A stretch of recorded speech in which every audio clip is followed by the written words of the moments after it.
Fantastic day everyone. In a previous video I've told a long story about me starting a project and quitting a couple of times every time I get a lot of motivation. So since the last video did pretty good and thank you for a lot of positive comments, guess what I'm gonna do? I quit again!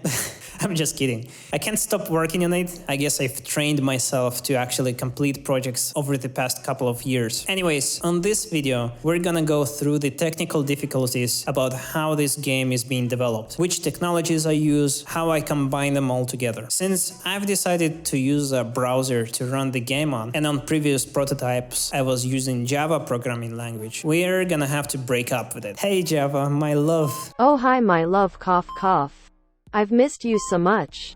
After all these years you finally came back to me? Yeah, I came back to talk with you. We can finally be together forever and ever and ever and ever and ever and never get separated. Yes, forever. Together forever and ever and ever and and ever ever and ever and ever and ever and ever and ever and ever.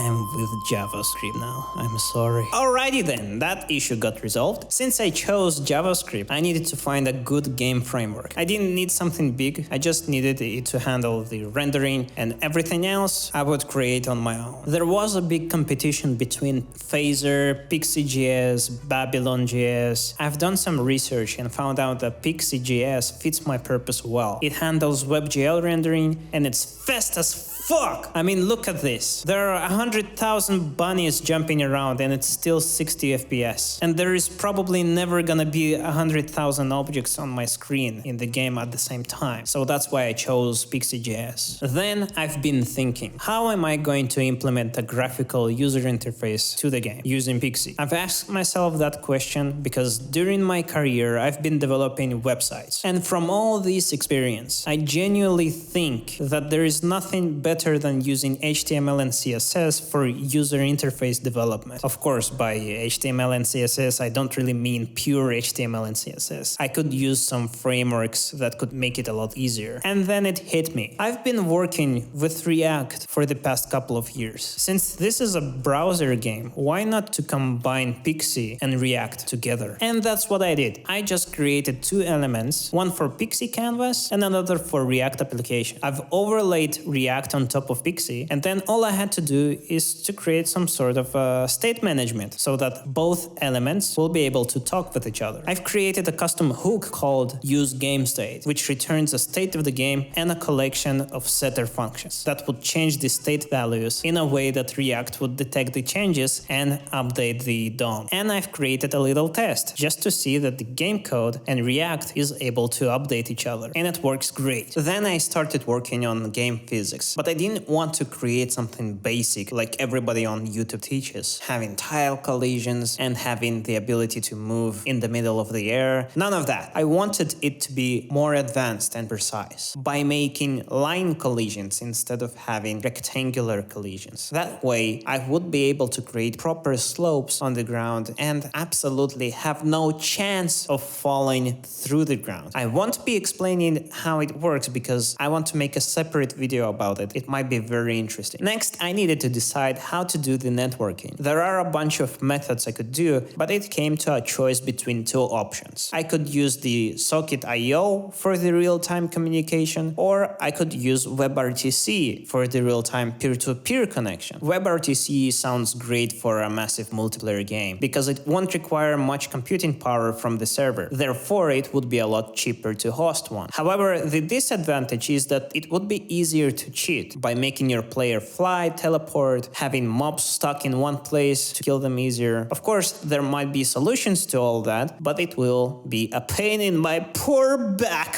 While Socket.io, the player sends the request to the server, it computes the request and sends an update to the rest of the players on the same map. This way, I have more control over the player and have the ability to validate his requests. One thing to note is that currently the player computes his position on the client side and sends the new coordinates to the server. It doesn't validate the position yet, it just forwards it to the rest of the players. But that is going to change before we release an alpha version. The strategy we're going to use is authoritative network movement or something like that. Great. Now you might be wondering, how would one server handle potentially thousands, millions, billions concurrent players? I'm dreaming big here, but I want the game to be very stable. And that's a fantastic question. Look at you being smart and all. I'm so proud of you. Well, it won't have one server. It will have many as long as it requires it. The servers are gonna be separated by this order. The game should be available in all the regions of the world. Take an example of Europe and America. Each region have its own set of instances. In the game, those instances are currently called channels that you can select from. Each instance or channel will run the actual game server. Each server will run the game itself with all the maps as they need it. Each map is considered a room in a socket, and clients that are joining the map actually joining that specific socket room. And of course, each channel will have a limit of how many users can play at once. And this is how it's currently working, except right now it doesn't support multiple channels yet. But that's an easy implementation, and I will implement it soon. Also, it might be a subject to change later on. In the near future, I will need to choose a hosting service that I'm going to use. There are three main options: Azure, AWS, and Google Cloud. They are called cloud providers. Usually big companies have multiple providers, just in case one of them has a disaster. Talking from my